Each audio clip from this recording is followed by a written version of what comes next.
सर्वमंगलमांगल्यं सर्वकल्याणकारिकं प्रधानं सर्वधर्माणां जैनं जयतु शासनं जैनं जयतु शासनं जैनं जयतु शासनं। नमोऽस्मै साराय स्वानुभूतिया चकाशते चित्तवाय भावाय सर्वभावान्तरस्थिते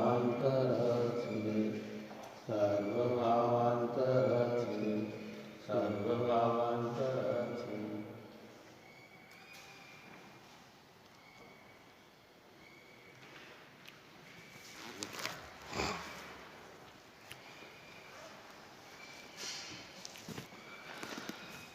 गाथा 229 अपनी कल पूर्ण हुई। निशंकित अंग की चर्चा अपन ने की है। समय दृष्टि के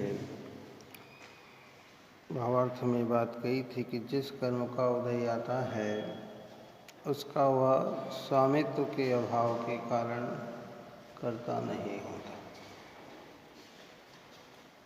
सम्यक दृष्टि जीव स्वामी अगर किसी चीज का है तो अपने चैतन्य का है।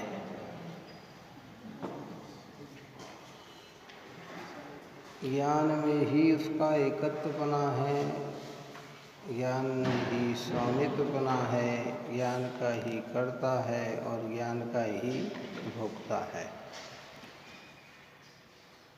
अन्य जितने भी भाव हैं वो कर्म प्रकृति के कार्य हैं। कर्म जब उदय में आता है ज्ञानी उसे अपने से भिन्न अनुभव करता है। इसलिए भय प्रकृति का उदय आने पर भी सम्यक दृष्टि जीव निशंक रहता है, स्वरूप से च्युत नहीं होता। स्वरूप से अर्थात दृष्टि उसकी विपरीत नहीं होती है। दृष्टि में वह चैतन्य का ही स्वामी बना हुआ होता है। वह जानता है कि चाहे जैसे कर्म का उदय आए तो भी मेरी आत्मा कभी विनाश को प्राप्त होने वाली नहीं। सत्ता का कभी नाश होने वाला नहीं है। इसलिए वह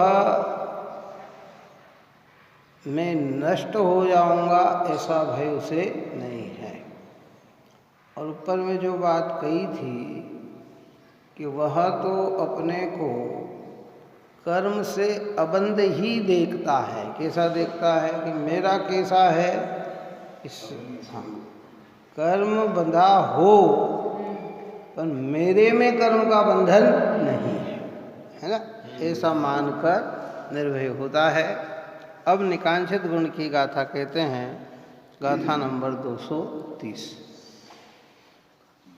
जो कर्म फल अरु सर्वधर्मों की न कांक्षा धारता, मूर्ति कांक्षा रहित सम्यक दृष्टि जानना। धन्य है वे ज्ञानी धर्मात्मा समदृष्टि पुरुष, आत्मानुभवी पुरुष, जिनकी दृष्टि में इतनी निर्मलता प्रकट हो गई कि वे कर्म फल और सर्व धर्मों की नहीं कांक्षा धारता। कि सम्यक दृष्टि को कर्म फल की चाह नहीं है। सम्यक दृष्टि धर्मात्मा पुरुष अच्छे परिणामों में युक्त होते हुए देव धर्म गुरु की आराधना करते हुए, दया दान का प्रणाम रखते हुए, व्रत संयम का प्रणाम रखते हुए, पूजा भक्ति आदि कार्य करते हुए कभी ये नहीं चाहते हैं कि इनका फल मुझे प्राप्त हो, भाई पदार्थ मुझे प्राप्त हो। क्या कर्म फल अरु सर्वधर्मों की न कांक्षा धारता।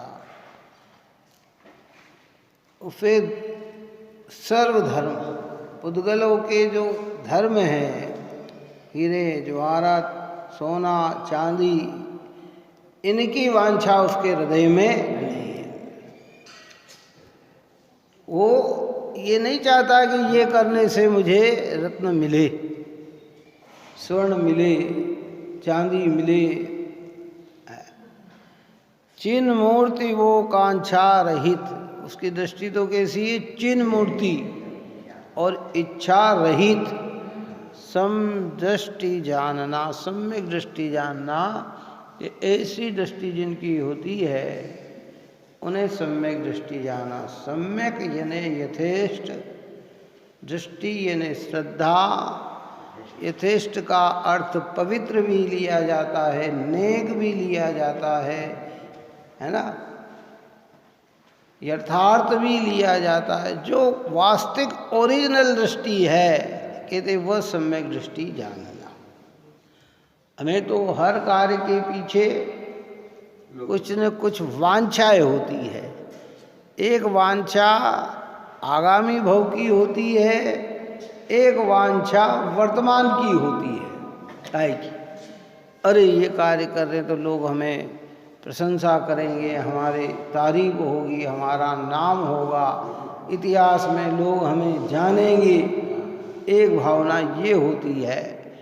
एक भावना आगामी में स्वर्गाधिक, मनुष्याधिक, राजा अधिक बनने की भावना है। भगवान ज्ञानियों को कुछ, ज्ञानियों को तो ज्ञान स्वभाव प्रिय होने से ज्ञान चिन्ह मूर्त की ही दृष्टि होती है कि मैं चाहे जैसी अवस्था में रहूं, मेरा चैतन्य का विस्मरण मेरे से कभी न हो।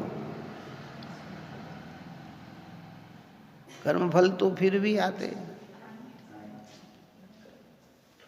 है ना, कर्म का कार्य है। पाप अपना फल देता है तो पुण्य भी अपना फल देता है, लेकिन फल की प्राप्ति की दृष्टि ज्ञानियों की नहीं होती। इसलिए निकांक्षित, नहीं यानी नहीं, कांक्षा यानी इच्छा, जिसे कोई संसार संबंधी इच्छाएं नहीं है। ये तो फल बताते हैं, कहा ना, धर्म करत संसार सुख, धर्म करत निर्माण। कि संसार का सुख तो क्या, धर्म करने से संसार का सुख तो क्या, ज्ञानी को संसार के सुख की इच्छा है? ये तो एक व्यवहार शब्द का प्रयोग किया गया है प्रारंभिक स्टेज का, दुनिया की दृष्टि से है। जिन्हें संसार में सुख दिखे वे तो ज्ञानी होते ही नहीं है। बात आ रही, समझ में नहीं आ रही? स्वर्गाधिक में, भोगाधिक में, धनाधिक में, वस्त्राधिक में, आभूषण अधिक में जिन्हें सुखत्व का आभास हो, कितने भी दृष्टि तो उनकी खोटी ही है। दृष्टि में निर्मलता ने जन्म नहीं लिया। तो फिर ये क्यों कहा कि धर्म करत संसार सुख? कि भाई वहाँ धर्म का अर्थ पुण्य करने से देखो, इस संसार के बड़े बड़े पद जो मिलते हैं वे भी धर्म की आराधना के साथ जो शुभ भाव चलते हैं उसका फल है। अब ज्ञानी उसको जो फल बंधा है पुण्य का, उसमें रहकर उसकी चाह नहीं रखते हैं, तो वो आया हुआ कर्म भी निर्जरित हो जाता है।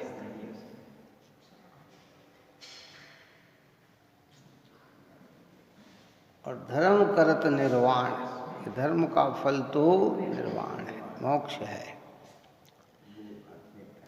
मोक्ष का एक समय का अनंत सुख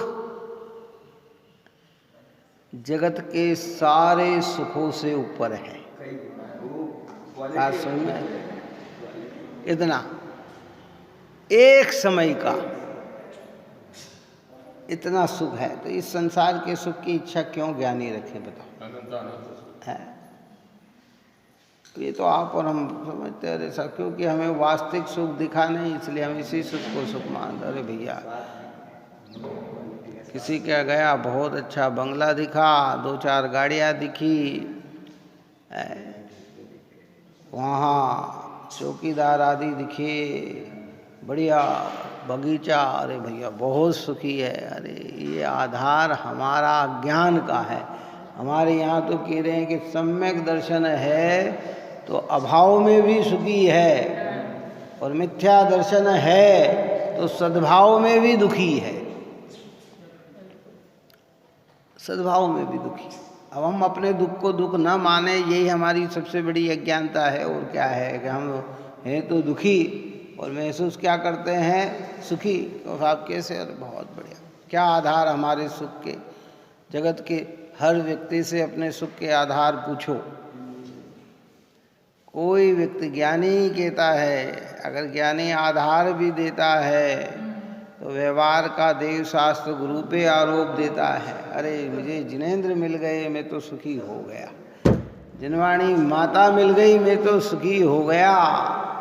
ये जिन वचन सुनने को मिल गए, निर्ग्रंथ देव मुनिराज देखने को मिल गए, मैं सुखी हो गया। बाकी अज्ञानी से जितना भी पूछा जाए, और ऐसा हमारा बच्चे की इतनी बढ़िया नौकरी लग गई, हम तो निर्भर हो गए, सुखी हो गए। क्या मकान बन गया, अच्छा बन गया, हम तो सुखी हो गए। दुकान बहुत बढ़िया चल रही है, हम तो सुखी हो गए।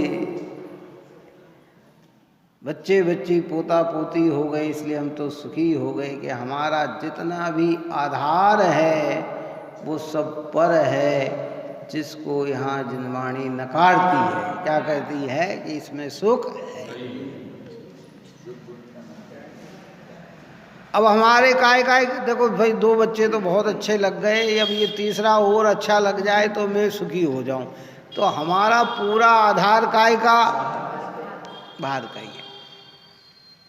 यद्यपि धर्मी को भी भूमिका के अनुसार उनको यथेष्टता का भाव आता है, लेकिन मैं सुखी हो जाऊं ऐसा नहीं, क्योंकि सुख का आधार पर में नहीं है, सुख का आधार तो मुझ में है। व्यवहार करेगा वो, और यथेष्ट यथा योग्य भूमिका के अनुसार सारे कार्य होंगे। क्यों? आदिनाथ भगवान ने भी अपने जीवन काल में अपने को निर्भर बनाते हुए पोदनपुर का राजा किसको बनाया? बाहुबली को बनाया। कि भैया अपने देखते देखते सब अपनी व्यवस्था में लग जाए, अन्य को भी होगा। मुख्यता तो इनकी की, बाहुबली और भरत की मुख्यता से चर्चा आई है। अयोध्या का राजा भरत और पोदनपुर का राजा ये। ब्राह्मी को ये विद्या सिखाई, सुंदरी को ये विद्या सिखाई, तो कहने, परंतु वो जानते थे कि ये सब सुख के साधन नहीं है। इसलिए जिसमें सुख नहीं उसकी वांछा सम्यक दृष्टि क्यों करे। इसलिए कैसा होता है? निकांक्षित। धर्म करने का फल देखो, मैंने पहले भी ये बात कही है कि जिनवाणी माता व्यक्ति की भूमिका को देखकर एक ही कथन एक ही सबके लिए लागू पड़े ऐसा नहीं है, है ना। इसलिए प्रारंभिक भूमिका वाले जीव को उसको इसी में समझा। देखो है, ये करने से ये मिलता है, ये करने से ये मिलता है, देखो ये है, ऐसा है, तो वो जीव उसमें आता है। और फिर धीरे धीरे यथेष्टता की प्राप्ति होने पर वो चीज़ सब उससे छूट जाती है। तो दृष्टि कैसी हो जाती है? सम्यक हो जाती है। क्योंकि मोही जीव बिना प्रयोजन के तो कोई कार्य करना ही नहीं चाहता ना, है। नहीं भाई तुम दर्शन करो तुम्हारी दुकान अच्छी चलेगी, तुम दर्शन करो तुम्हारा ऐसा अच्छा होगा, तुम भगवान के दर्शन करो तुम्हें स्वर्ग आदि मिलेगा, तुम भगवान के दर्शन करो भोग भूमि चले जाओगे, है वो पारंपरिक। यद्यपि वो बात भी सत्य है, परंतु ज्ञानी को उसकी इच्छाएं नहीं है, वो निकांचित है। जब सम्यक दृष्टि की चर्चा हम कर रहे हैं, वो निर्जराधिकार में हम चर्चा कर रहे हैं। निर्जराधिकार में हम कर्म से छूटना चाहते हैं कि कर्म से बंधना चाहते हैं कि छूटना चाहते हैं। तो छूटने का जो सम्यक उपाय है वो यह है कि किसी भी प्रकार की इच्छा, सांसारिक सुख की इच्छा ज्ञानी के हृदय में होती नहीं है ही नहीं।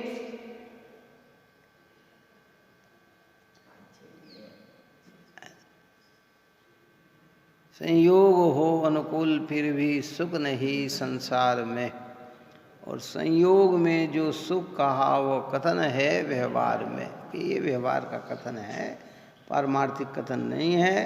पारमार्थिक कथन यही सत्य है कि मेरा चैतन्य भगवान आत्मा सुख स्वरूप ही है, उसे अपने सुख के लिए किसी दूसरे की ओर देखने की जरूरत नहीं है।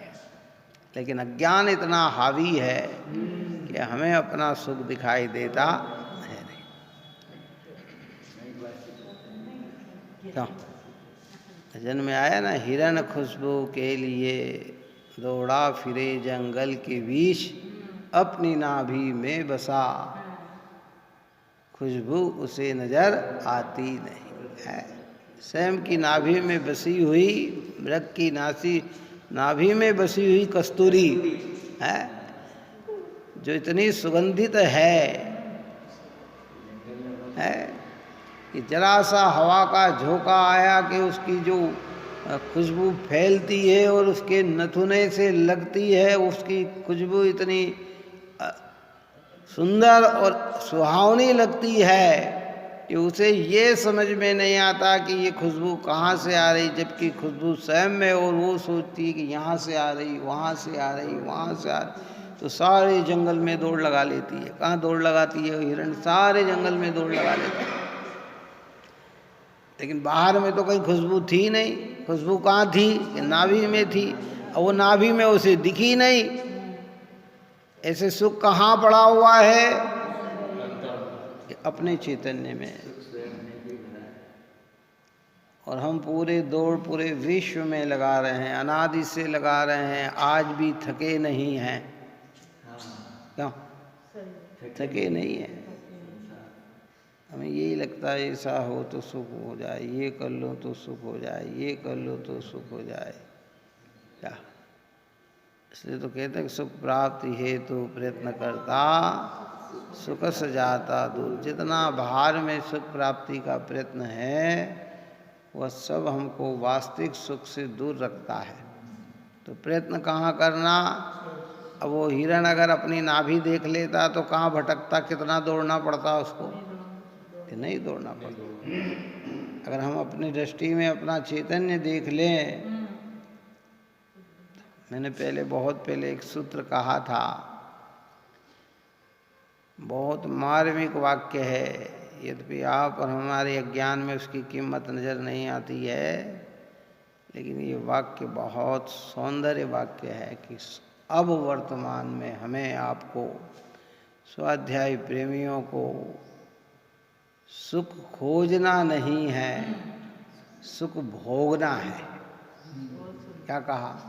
अब खोज नहीं करना, अब तो जिनवाणी की अपार कृपा से हमें पता लग गया है कि सुख हमारे भीतर ही है। अब इसे ढूंढना नहीं है, अब तो जहाँ है उसे भोगना है। खाली दृष्टि को निर्मल बनाना है कि अरे मैं तो अपने आप में तृप्त हूँ, मुझे किसी की आवश्यकता नहीं।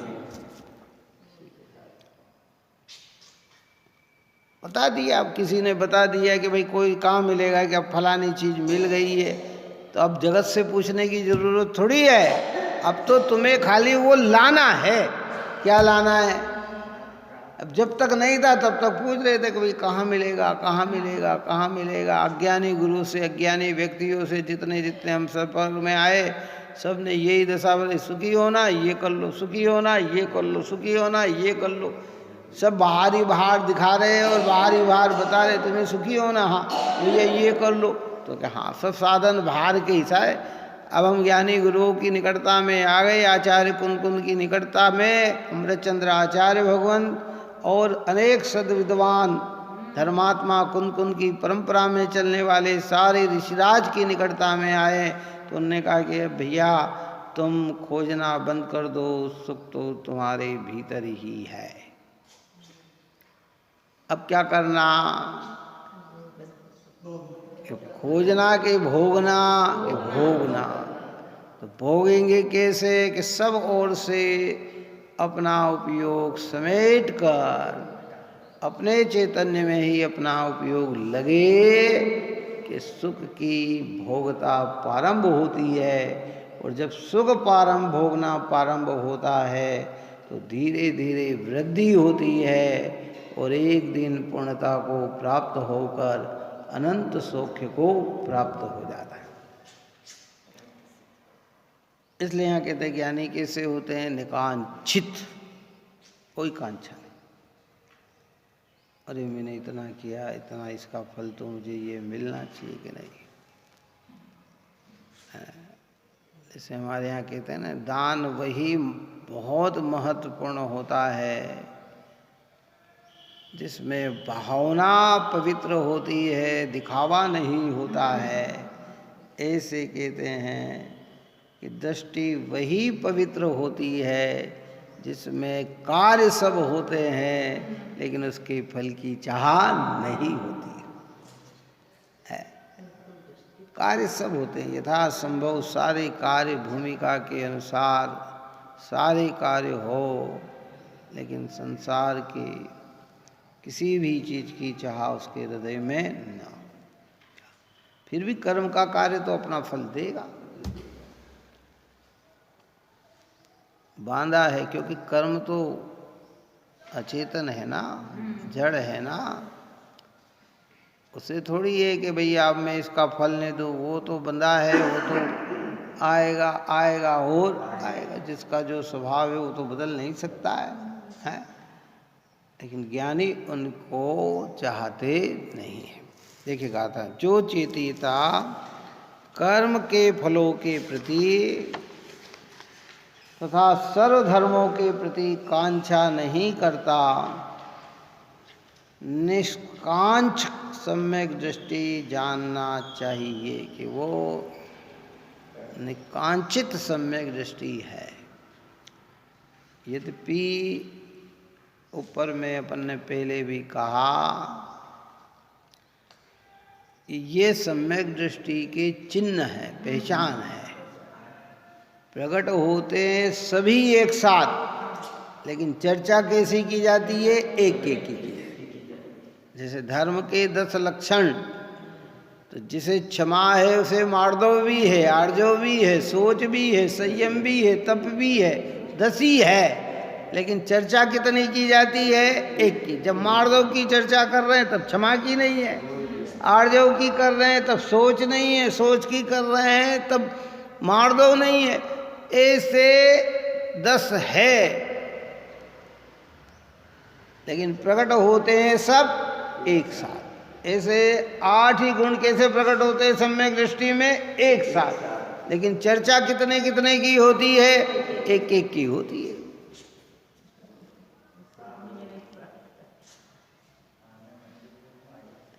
चर्चा का विषय एक साथ अनेक नहीं होते हैं, क्योंकि ताकत शब्द की इतनी है नहीं। एक साथ ज्ञान तो सबका हो सकता है, लेकिन शब्द में सबकी चर्चा की जा सकती नहीं। क्या तो जैसे यहाँ अपन 15-20 जने बैठे हैं, तो ज्ञान तो एक साथ 15-20 का है, पर वाणी में 20 को आवाज़ नहीं लगाया जा सकता। कितनी आवाज़ लगाई जा सकती है, एक कोई आवाज़ लगाई जा सकती है। किसी को भी बोलना है तो जो नाम लेके बोलेंगे वो एक होगा। और ज्ञान कितना है? ज्ञान सबका है। ऐसे सारे गुण प्रकट होते हैं समदृष्टि धर्मात्मा में। ये चिन्ह है, चिन्ह का अर्थ क्या? लक्षण। कैसे पहचाने? कि भाई इन चिन्हों के आधार से पहचाना जाता है, ये चिन्ह है ना।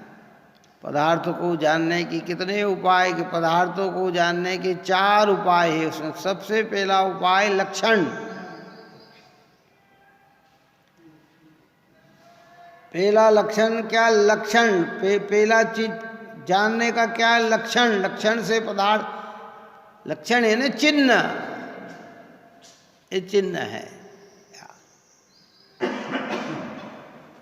ना समझ में। कोई मेहमान ट्रेन में आ रहा हो, नया नया हो, आज तक हमने देखा नहीं हो, जाना नहीं हो, ट्रेन में रिसीव करने जाना हो, लेने जाना हो, तो कि हम कैसे पहचानेंगे? तो वो कहेगा कि मैंने ऐसी टोपी पहन रखी है, ऐसे कपड़े पहन रखे हैं। कैसे पहन रखे हैं? क्या हाथ में ऐसी प्रकार की घड़ी है? तो पहचानना सरल होता है कि गए वहाँ खड़े, अरे ओ भाई आ जाइए आ जाइए आ जाइए, है तो कितना सरल हो गया। ऐसे कह रहे हैं कि भैया कैसे पहचाने? कि भाई इन लक्षणों से देखो। अगर हमें फल की इच्छा है तो समझना कि अभी दृष्टि सम्यक नहीं है, और कोई संसार के फल की चाह नहीं है तो समझना कि दृष्टि हमारी पवित्र है। अब ये बात कौन समझ पाएगा? स्वयं समझ पाएंगे, हम समझ पाएंगे। हम नाम चाहिए, हमें इतिहास चाहिए, हमें ये चाहिए, हमें वो चाहिए, यानी कि कदाचित ये भाव आते भी हैं तो स्वयं की प्रशंसा के लिए नहीं आते हैं। जिन धर्म का मार्ग लगे कि हाँ ये जिन मार्ग है, ये पुराना है ना। नहीं तो लोग समझेंगे जैन धर्म कब का है। जैसे आज है ना, भगवान महावीर की इतनी महिमा होने पर अन्यमति ये जानते कि जैन धर्म भगवान महावीर ने चलाया। क्यों?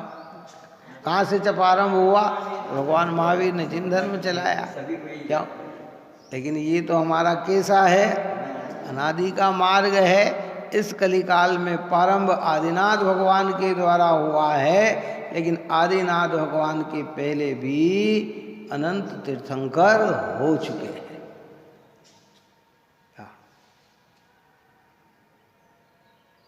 परंपरा है। पर इतना तो अवश्य है स्वाध्याय का, मतलब जो लाभ कि हम ये अज्ञान है, लेकिन हमारी अज्ञानता हमें अभिप्राय में भाषित अब बिल्कुल हो रही है। चाहे हम ऊपर से कितने भी सफेद हो, लेकिन अंदर से हमें भाषित हो रही है। ये पहली उपलब्धि है। लेकिन भाषित होकर अज्ञानता मिट जाए, वही वास्तविक उपलब्धि है। वास्तविक उपलब्धि क्या? कि अज्ञानता मिट जाए, निपट जाए। देखिए टीका में कहते, क्योंकि सम्यक दृष्टि तनकोत्कीर्ण एक ज्ञायक भावमयता के कारण सभी कर्म फलों के प्रति तथा समस्त वस्तु धर्मों के प्रति कांक्षा का उसे अभाव होने से निष्कांक्ष निर्वांछक है। इसलिए उसे कांक्षाकृत बंध नहीं किंतु निर्जरा ही है समस्त कर्म फलों के प्रति। जब मैं कर्म बंधन से रहित हूँ तो कर्म फल भी मुझे कहाँ छूते हैं? है देखो, कर्म बंधन है, उसको हमारे यहाँ द्रव्य कर्म कहा। क्या कहा? और जो कर्म बंधन का फल है उसे हमारे यहाँ नोकर्म कहा। क्या कहा? और जो कर्म बंधन के परिणाम हैं उसे हमारे यहाँ भाव कर्म कहा। और दृष्टि में न द्रव्य कर्म हो ना भाव कर्म हूँ ना नो कर्म हूँ, मैं तो कैसा हूँ, एक चेतन पदार्थ हूँ। तो फिर अब कर्म फल की इच्छा क्यों होगी, कैसे होगी है? धन्य मार्ग है पवित्र मार्ग जनवाणी माता का। हम वहाँ तक नहीं पहुँच पा रहे, ये हमारी अज्ञानता है, लेकिन वस्तु स्वरूप तो इतना पवित्र है भाई। देखो अरे साहब ऐसा होता है क्या? अरे भाई अच्छा, दूसरी बात, कर्म फल की इच्छा भी रखें तो कर्म फल तो अपने समय पे ही आएगा ना। तो पहले इच्छा रख लेगा तो कैसे आ जाएगा? क्यों है? कर्म फल तो कब आएगा कि अपने समय पे ही आएगा ना है।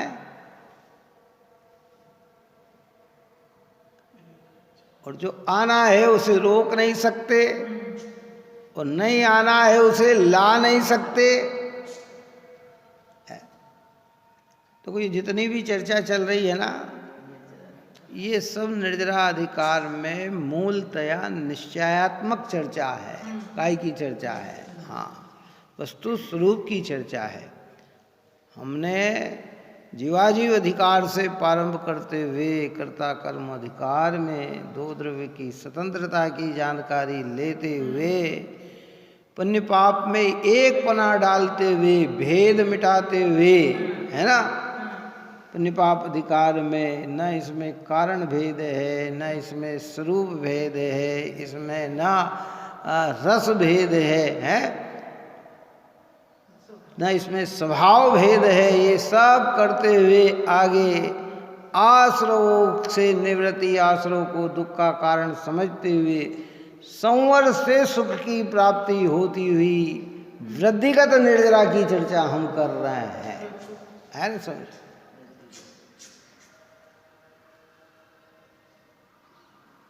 तो तीन अधिकार अभी हमारे इसके बाद में बचे हैं, बंध अधिकार, मोक्ष अधिकार और सर्वशुद्ध ज्ञान अधिकार है।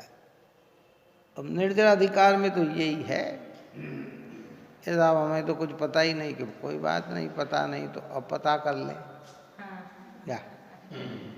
इस समय बीत गया, वो फिर रिटर्न में तो जा नहीं सकते कि हे भगवान मुझे फिर बालक बना दो, तो मैं अब नए सिरे से प्रारंभ करूँगा कि जो गया सो गया, अब जो है उसमें जानकारी ले लो कि नहीं भाई ये है, क्या चाहिए कि कुछ नहीं चाहिए, कोई वांछा नहीं, कोई कांक्षा नहीं। और वास्तविक पुण्य का बंधन भी, सम्यक प्रकार के पुण्य का बंधन भी निर्वांचक के होता है। रत्नाकरण श्रावकाचार्य में लिखा ना कि निर्वांचक के ही पुण्य बंध होए है। वो ऐसा पुण्य बंध होता है कि पुण्य के उदय में उलझता नहीं है। और हमें जो पुण्य का बंधन हो रहा है कि इसके फल आया तो उलझे बिना रहते नहीं है। हाँ, ज्ञानी होते हैं ना, इतना घोर तपस्चरण करते हैं और आत्मा को अनुभव में नहीं लेते हैं, और ये करते हैं और एक ही लक्ष्य बनाते हैं विकल्प में, मुझे भगवान बनना, मुझे मोक्ष जाना, मुझे मोक्ष जाना, लेकिन आत्मा को समझा नहीं है, आत्मा को जाना नहीं है। और सारे और देह छोड़कर स्वर्ग का देह हो गया तो कहाँ जन्म लेगा? भवन व्यासी व्यंतर ज्योतिष में उसका जन्म हो जाएगा। अब यहाँ तो मोक्ष जा रहा की इच्छा थी, और वहाँ जैसे ही पुण्य का प्रभाव मिला, ये मोक्ष कहाँ गया पता ही नहीं लगा। बस कोई विरल जीव ही वहाँ से और आगे की ओर बढ़ जाते हैं। अपन तो अपना जीवन देखो कि हम अनेक बार देवगति में गए, तो गए तो सत्कर्म करके ही गए होंगे, कोई पाप करके तो देवगति में गए नहीं होंगे, खोटाचार करके तो देवगति में गए नहीं होंगे, क्लेश और देश के भाव से तो कहीं देवगति में गए नहीं होंगे। मंदकशाही के प्रणाम, देवधर्म गुरु की आराधना, सत दया आदि कार्य करके ही गए, लेकिन वहाँ जाकर फिर पुनः पुनः पुनः उसी में रज पद हो। अब यहाँ कहते हैं कि भाई कोई का एक दृष्टि इतनी पवित्र बनाओ, पेनी बनाओ, संसार में सुख ही नहीं तो मैं संसार सुख की इच्छा ही क्यों करूं, है? इसलिए उसे कांक्षा कृत बन नहीं किंतु निर्जराई। कांक्षा नहीं होती सम्यक दृष्टि को, ऐसी बात नहीं, पर धर्म के फल में और उसमें सुख दिखे ऐसी इच्छाएं उसके अंदर नहीं होती है। क्या देखो भावार्थ में कहते हैं, सम्यक दृष्टि को समस्त कर्म फलों की वांछा नहीं होती तथा उसे सर्व धर्मों की वांछा नहीं होती, अर्थात स्वर्णत्व पाषाणत्व इत्यादि तथा निंदा प्रशंसा आदि के वचन इत्यादि वस्तु धर्मों की अर्थात पुद्गल स्वभाव की उसे वांछा नहीं है। ये सब पुद्गल के स्वभाव कौन से? प्रशंसा निंदा भी पुद्गल का स्वभाव, स्वर्ण सुनत्व पाषाणत्व मणि आदि रत्न आदि ये सब पुद्गल का स्वभाव है। अगर जीव का यश कीर्ति कर्म का उदय है तो ये न चाहे तो भी यश मिले बिना रहता नहीं, और अपयश कीर्ति कर्म का उदय है तो कितना ही यश चाहे तो भी अपयश ही मिले। इतना ये अनुकूल चले तो भी दो शब्द कोई प्रशंसा का कहने वाला नहीं, और यश कीर्ति कर्म का उदय हो और न चाहे तो भी जगह जगह से प्रशंसा मिले बिना रहती नहीं। तो पुद्गल के स्वभाव और पाषाण सुर्णत हीरे जवाहरत सोना चांदी आदि सब पुद्गल के स्वभाव हैं। कौन कह सकता है भाई ये बात? हमारे आचार्य भगवंत कह सकते हैं, कुंद कुंद की परंपरा में चलने वाले ऋषिराज कह सकते हैं, सद्ज्ञानी कह सकते हैं कि ये सब पुद्गल के स्वभाव है। कौन? सोना किसका स्वभाव? पुद्गल का। लौकिक दृष्टि से कीमत हो सकती है पर दृष्टि में तो वो पुद्गल ही है। क्या समझ में आए? लौकिक दृष्टि में अगर कोई सम्यक दृष्टि से भी पूछे ना कि भाई ये अरे भाई ये बहुत कीमती है, क्या कहेगा? है 50,000 रुपये का 10 ग्राम आता है, ऐसा कहेगा।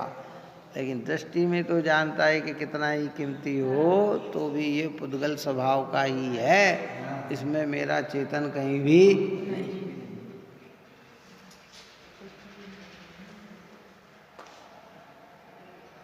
सम्यक दर्शन शब्द जितना छोटा है ना, इसमें अर्थ उतना गहरा बड़ा हुआ है। खाली हम कह गए अरे साहब सम्यक दृष्टि, अरे सम्यक दृष्टि यानी क्या? उसके अभिप्राय को देखा जाए, उसकी भावना को देखा जाए, उसके परिणाम को देखा जाए, उसकी श्रद्धा को देखा जाए तो उसमें कितना निर्वांछकपना होता है। हम हर चीज चाह से करते हैं, प्रशंसा से करते हैं। यहाँ कहते निंदा प्रशंसा के भाव से भी ऊपर हो जाते हैं। जिसको हमने कहा कोई बुरा कहो या अच्छा, लक्ष्मी आए या जाए, लाखों वर्षों तक जीवो या मृत्यु आज ही आ जाए, अथवा कोई कैसा भी भैया लालच देने आए, तो भी न्याय मार्ग से मेरा कभी न पद डिगने पाए। कि कभी न्याय मार्ग से, न्याय मार्ग ने सम्यक मार्ग, यथेष्ट मार्ग, भगवान का दिया हुआ मार्ग, निर्ग्रंथों का दिया मार्ग, जिनवाणी माता जिस मार्ग को बता रही है कि उस मार्ग से मेरी दृष्टि कभी हट ना पाए। होगा बुरा करेंगे, अरे भाई क्या है, घबराना नहीं, होता है। लोग सम्यक प्रकार नहीं सोचते हैं ना, भीड़ के अनुसार सोचते हैं। जिसमें ज़्यादा भीड़ उसमें उतना सम्यक दिखता है। क्या दिखता है? अरे साहब इतने लोग थे, इतने लोग थे तो सम्यक का प्रमाण मिल गया, काय का मिल गया, है ना? क्यों है? सत्य सत्यता का आधार नहीं तो।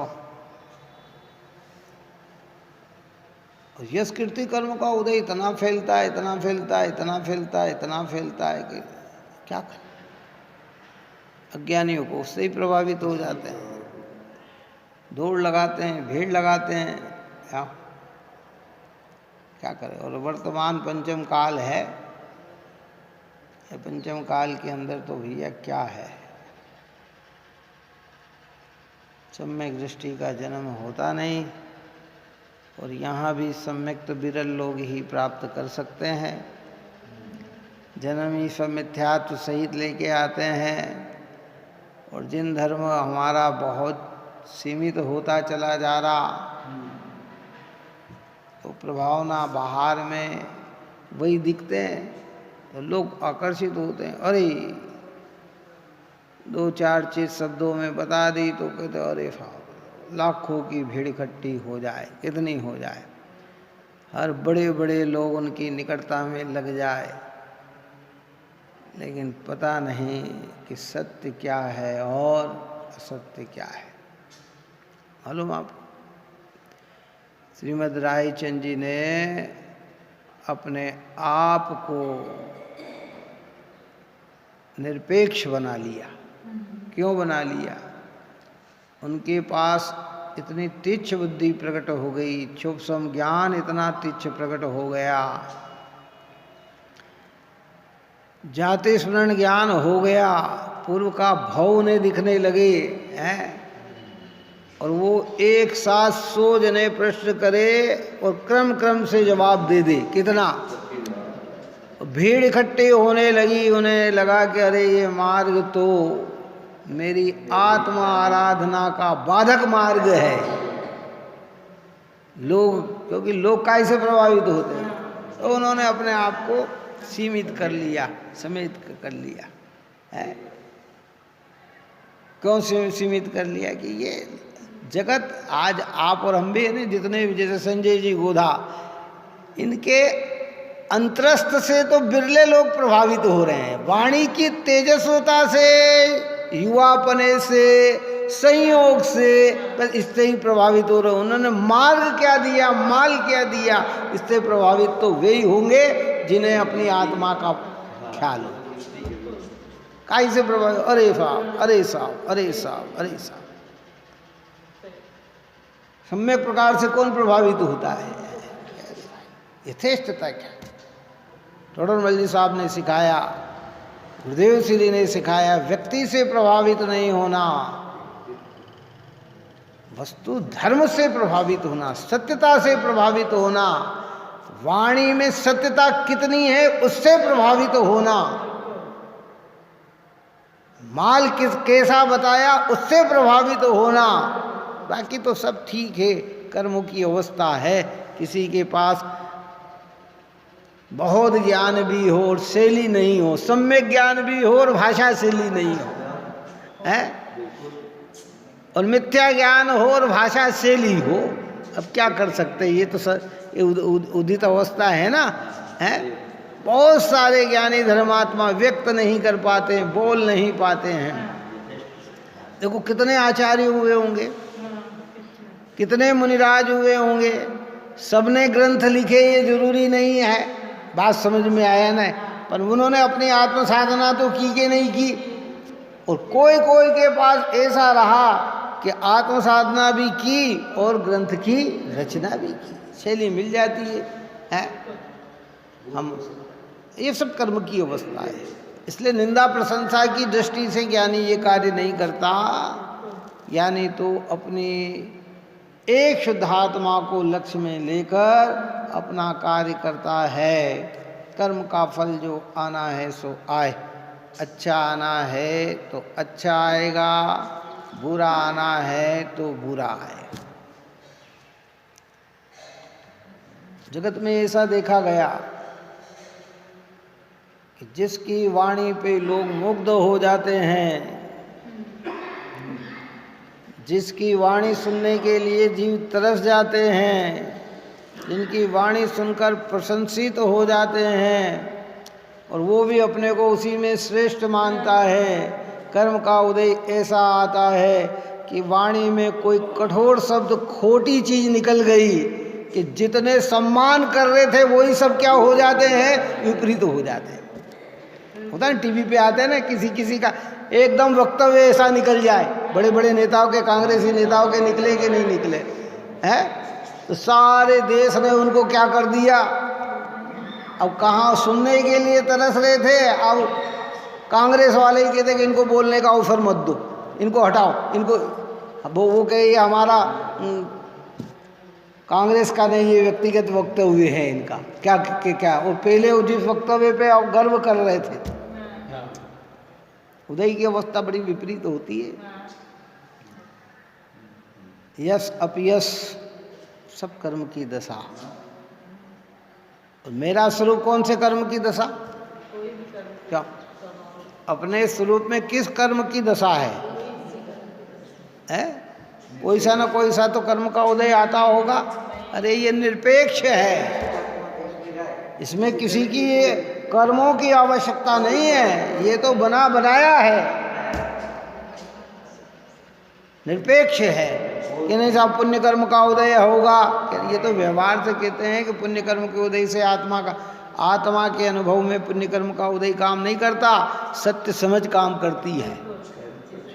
हाँ, नहीं तो पुण्य का उदय तो अनंत बार मिल गया।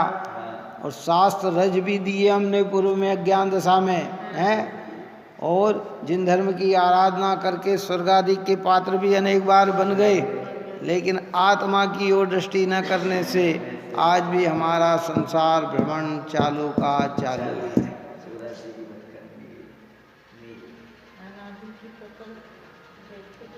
घबराना नहीं भाई, ये तो अद्भुत बात मिली है हमें, इसलिए तो ये जिन मार्ग की महिमा अद्भुत है।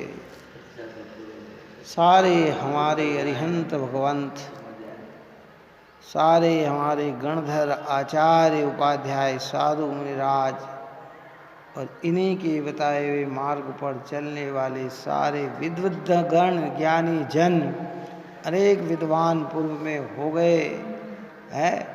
उसी परंपरा में चलने वाले गुरुदेव श्री और उसी परंपरा का निर्वाह करते हुए आज भी अनेक सद्ज्ञानी विद्वत जो वस्तु स्वरूप की व्यवस्था को हमें समझा रहे, ये कांक्षा हम नहीं रखना।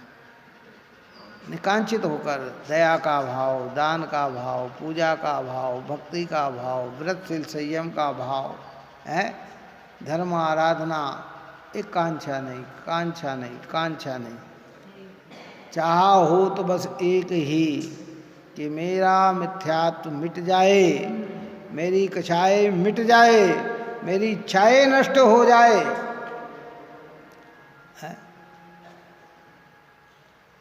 अज्ञान लेकर जहाँ भी गए थे या जहाँ भी लेके जाएंगे, अज्ञान का फल कभी भी सुख नहीं होता, और ज्ञान लेकर जहाँ भी जाएंगे तो उसका फल कभी दुख नहीं होता।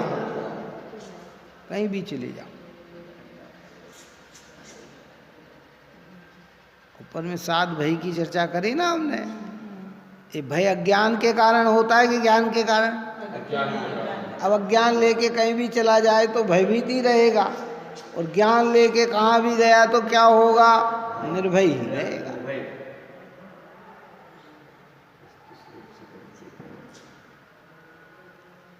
दिनवाणी तो यही सिखाती नहीं। अच्छा बुरा जो भी मेरे सामने आएगा वो सब मेरे ही कर्मों का फल है।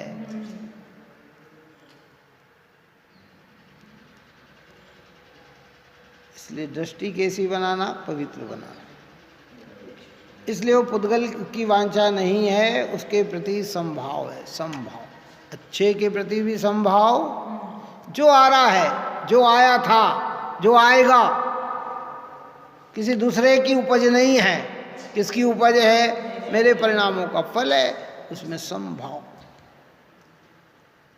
दुनिया में ऐसे बहुत सारे लोग मिल जाएंगे कि कार्य छोटा करते हैं और उसका फल इतना चाहते हैं, इतना चाहते हैं। कार्य करते हैं छोटा और फल चाहते हैं इतना, लेकिन फल तो उतना ही मिलेगा ना, है?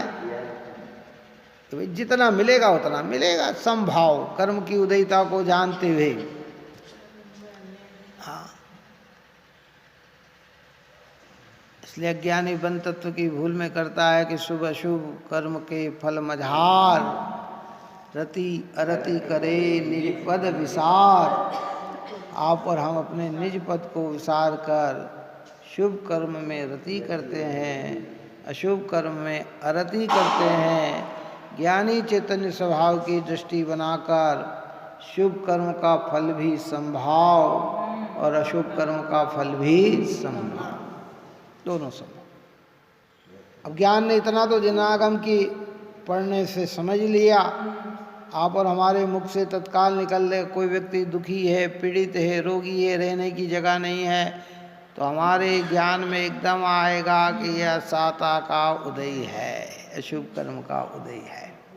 और सब बहुत कुछ दिख रहा है तो एकदम आएगा कि ये शुभ कर्म का उदय है। व्यवहार कहेगा कि इसने मेहनत से कर लिया, कि जगत में मेहनत से किसी को कुछ नहीं मिलता। क्या बात कर रहे हो? कर्म सिद्धांत को स्वीकार करने वाले बाहर की प्रक्रिया को महत्व नहीं देते, वो कर्म सिद्धांत को महत्व देते। तो मेहनत तो दुनिया में इतने कर रहे हैं, लेकिन कितने के पास अनुकूलता बनी हुई है, कहा नहीं। राजा के घर में जन्म लेना वर्तमान में कौन सी मेहनत करी उसने? क्या सोने की चांदी की थाली में खाना खा रहा है बालक, क्या मेहनत करी बताओ? है 9 लखे जन्म लेते ही 9 लखा रत्न हार पहना दिया जाए, क्या मेहनत करी? कि पूर्व का पुण्य लेके आया ना, काय का लेके आया है? वर्तमान की क्या मेहनत है उसकी? क्या है? क्या करे?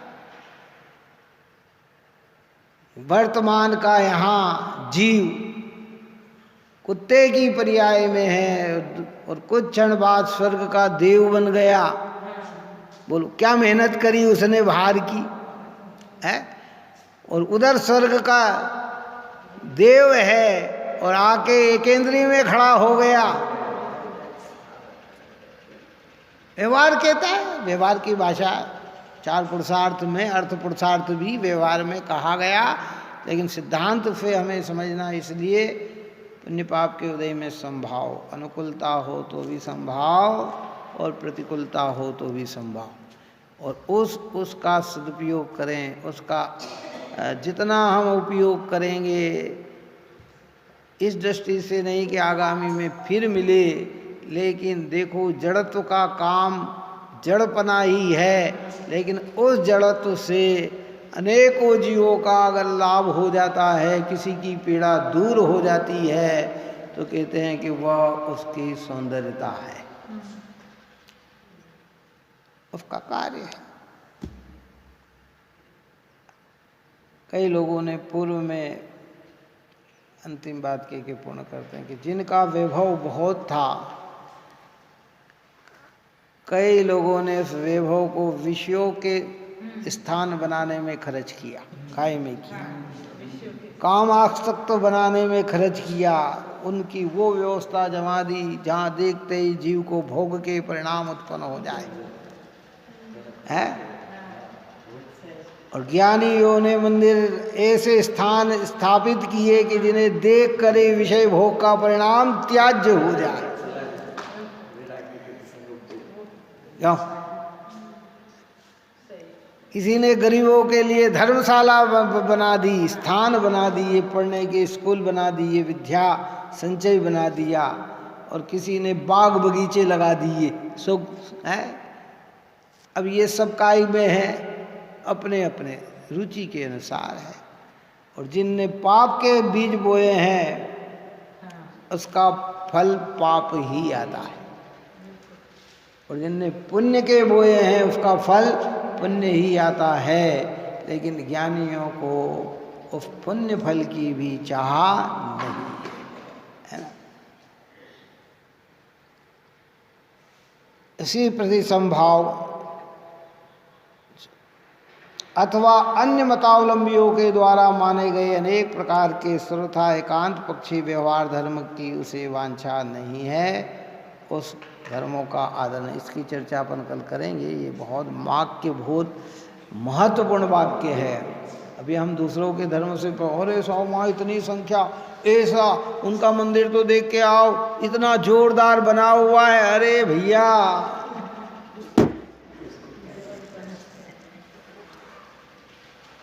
बाहर से किसी से प्रभावित नहीं होना। छोटा सा मंदिर बनाएंगे, वीर गुण गाएंगे। कौन बात समझ में आए? भले इतनी पुण्य उदय में विभवता में बहुत कुछ बन जाए तो न बने, लेकिन अगर एक छोटा सा भी मंदिर हो, दिन प्रतिमा हो, तो भी धर्मी को वही प्रिय होती है, वही लाभकारी होती है। इसकी चर्चा अपन कल करेंगे। आप और हम सभी जीव ऐसे पवित्र जिनेंद्र भगवान पंच परमेष्टि की आराधना निर्ग्रंथ निराज सज्जनवाणी के निकट रहकर अपने परिणामों में निर्वांछक बना लाए, निशंकित बना लाए और अपने जीवन को पवित्र बनाए, यही मंगल भावना है। सहजानंदे शुद्ध स्वरूपी अविनाशी हो आत्मस्वरूप, सहजानंदे शुद्ध स्वरूपी अविनाशी हो आत्मस्वरूप, सहजानंदे शुद्ध स्वरूपी अविनाशी हो आत्मस्वरूप।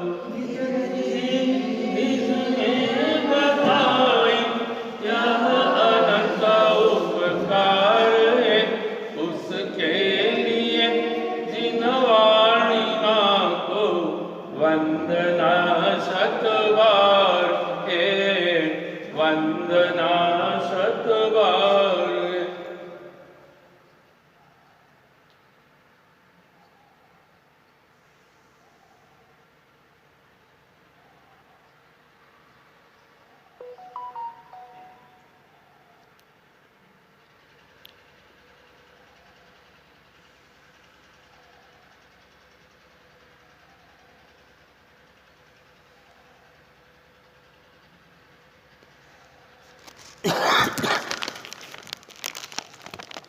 जानी के ज्ञान से सूझे लोकालो, सोवाणी मस्तक नमु साहिब दो। माता की